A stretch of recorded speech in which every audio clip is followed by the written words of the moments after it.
I don't know what you mean.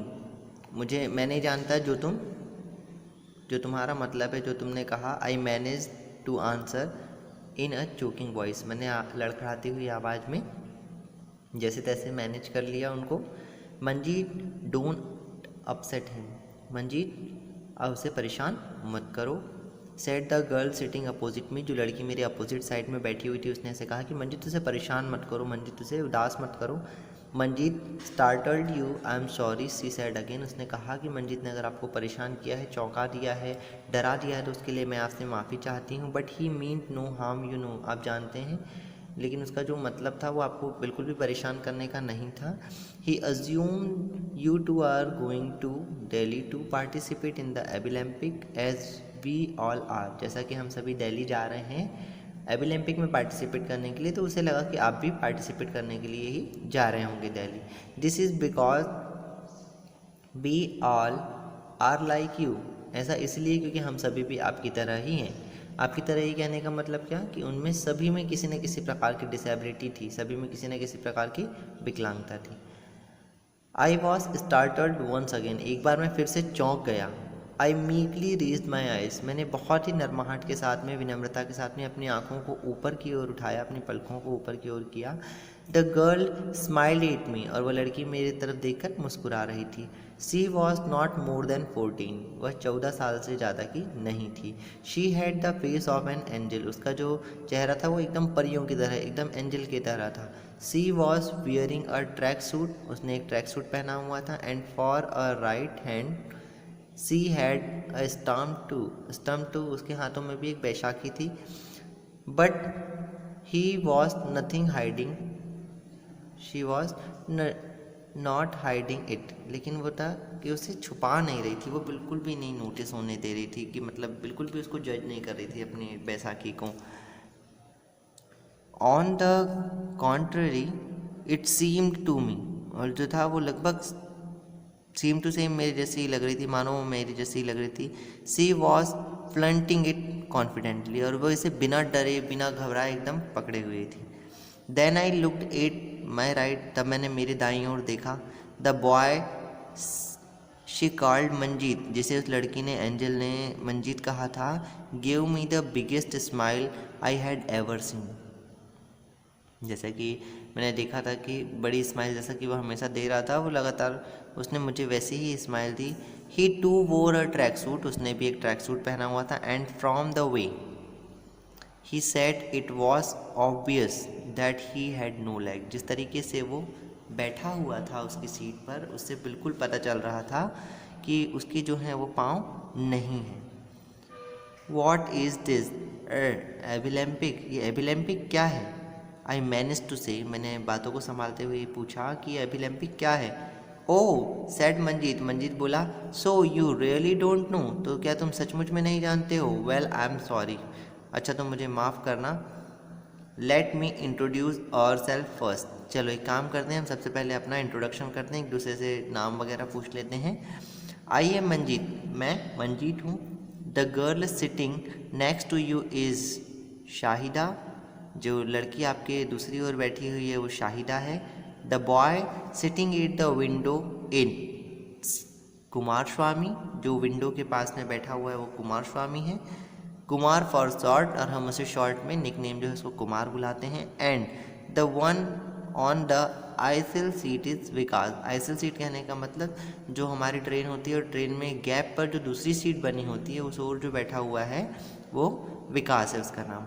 I am an angel. मेरा नाम angel है, मैं एंजल हूँ। Said the girl who had the face of an angel. जिस लड़की का चेहरा एकदम परियों जैसा था उसका नाम भी एंजल ही था। They all said hello to me. उन सभी ने मुझे हेलो कहा। As they were introduced. जैसा उन्होंने जब इंट्रोडक्शन करवाया उनका तब उन्होंने मुझे हेलो कहा। आई रिस्पॉन्डेड मी क्लियर। मैंने भी बहुत ही विनम्रता के साथ में उन्हें जवाब दिया।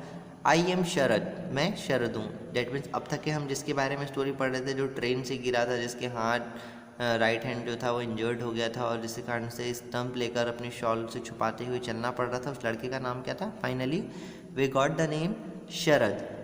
आई सैड नर्वसली। मैंने नर्वसनेस के साथ में कहा, एज दे नोडेड एनकरेजिंगली, और वो जो था बहुत ही उत्साह के साथ में गर्दन हिला रहे थे। आई लॉस्ट माई हैंड, मैंने अपना हाथ खो दिया।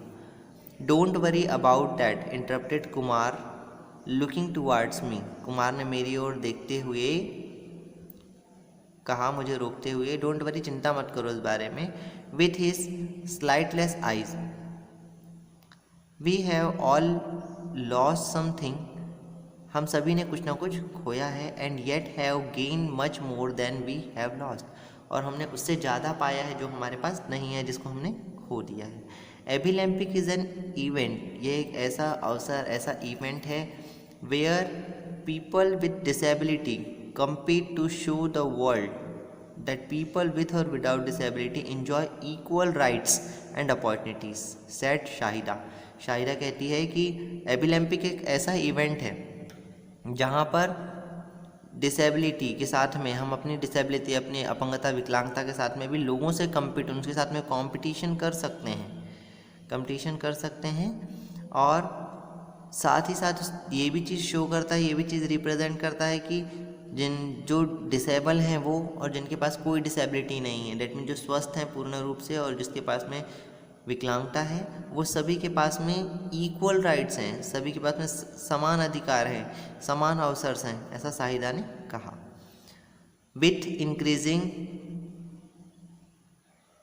Fascination I listen to each one, मैं बहुत ही मज़े के साथ में सभी को सुन रहा था।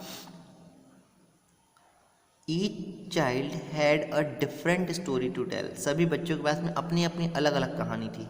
Each one had lost a limb और अ सेंस, सभी ने एक ना एक या तो अपना सेंस खो दिया था, या तो किसी की आँख नहीं थी, या तो किसी कान नहीं थे, या तो किसी की लिम्स नहीं थी, मतलब या तो किसी का हाथ नहीं था, या तो किसी का पैर नहीं था, लोअर लिम्स और upper limbs, okay.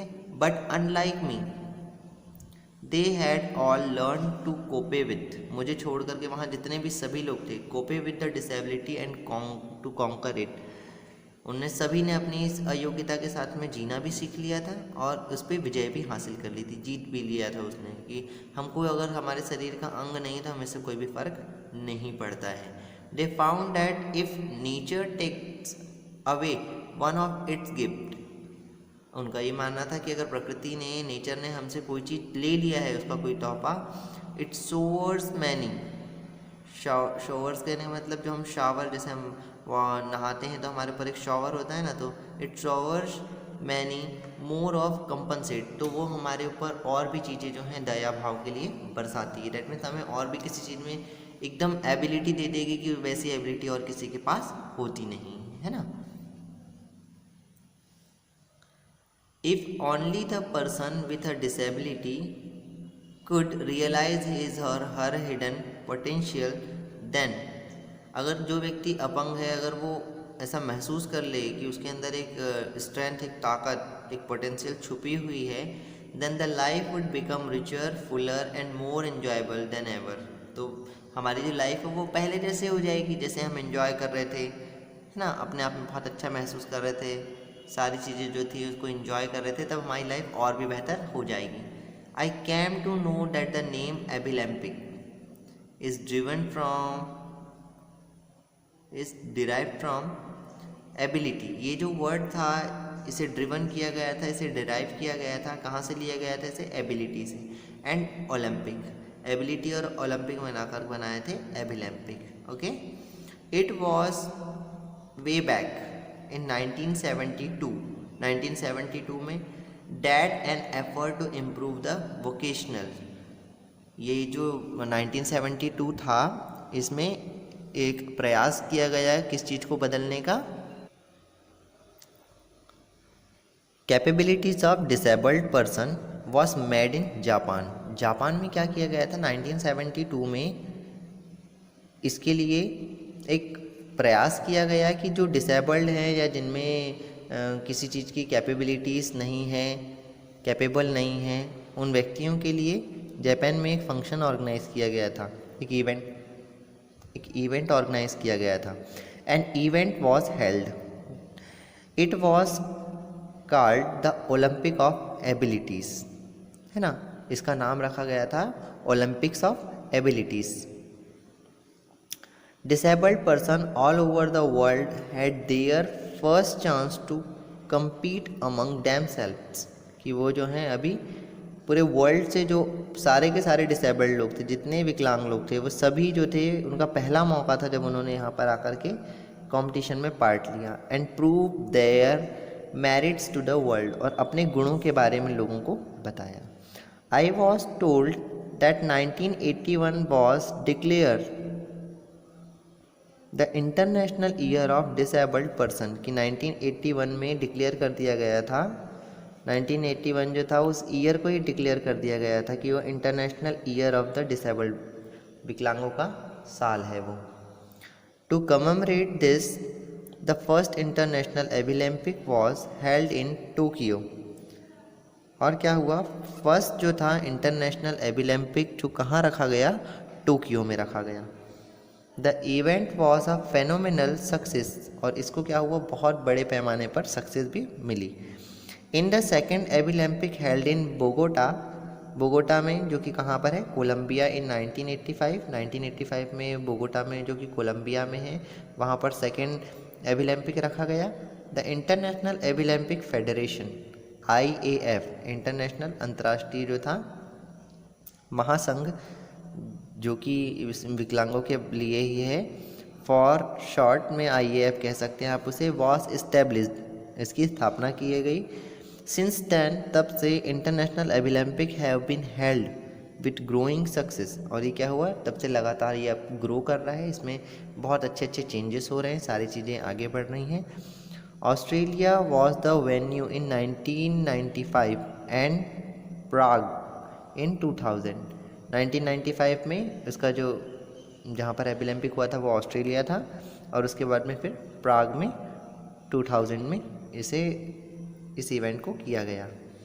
None of us slept that night, हम में से कोई भी उस रात को नहीं सोया। Listening to the children describe their hobbies and their events in Abilympic, सभी जो था अपने अपने इवेंट के बारे में डिस्क्राइब कर रहे थे। I could feel the confidence rising me, कि मुझ में जो कॉन्फिडेंस था वो जाग रहा था, वो बढ़ रहा था। The shawl that had covered my disability had fallen away, जो शॉल जो थी मेरी अयोग्यता, मेरी विकलांगता को छुपाती थी, वो नीचे गिर चुकी थी। I never made an attempt even to look for it, और मैंने ऐसा कभी भी करने का प्रयास नहीं किया। फिर I decided I would go to the Abilympics stadium, कि मैं एबिलम्पिक स्टेडियम जाऊंगा, and cheer for the children, और बच्चों के लिए प्रसन्नता जाहिर करूंगा, बच्चों के लिए खुश होऊंगा। And every disabled person on this earth and for my self, अपने लिए, बच्चों के लिए, और दुनिया में जितने भी विकलांग लोग हैं उन सभी के लिए मैं चीयर जो है करूँगा, प्रसन्नता जो है उसे जाहिर करूँगा, लोगों को शो करूँगा। It was one such train that gives me disability, एक ट्रेन यही थी जिसने मुझे विकलांगता दी थी। Yet it was another train, और यह दूसरी ट्रेन थी, that gave me a meaning to my life, और जिसने मुझे मेरे जीवन का मतलब समझाया था। That was the whole story of Sharad. Sharad के बारे में ये स्टोरी थी, जो कि ट्रेन से गिरने के बाद में उसका हाथ खो दिया था उसने, और अपनी इस विकलांगता को वो हमेशा छुपाया करता था। लेकिन कैसे उसको ट्रेन में जब एबिलम्पिक में पार्टिसिपेट करने वाले बच्चे मिले, तो कैसे उसमें एक बार एक्साइटमेंट आई वापस से, कैसे उसमें कॉन्फिडेंस बिल्डअप हुआ, कैसे उसमें बिलीव किया अपने आप पर कि वाकई वो भी जो है लाइफ में बहुत कुछ कर सकता है। इसलिए स्टार्टिंग में मैंने आपसे कहा था कि इस जो स्टोरी है इसका title nothing you can't do क्यों दिया गया है, वो हम नोटिस करेंगे और पढ़ेंगे। That was the whole story.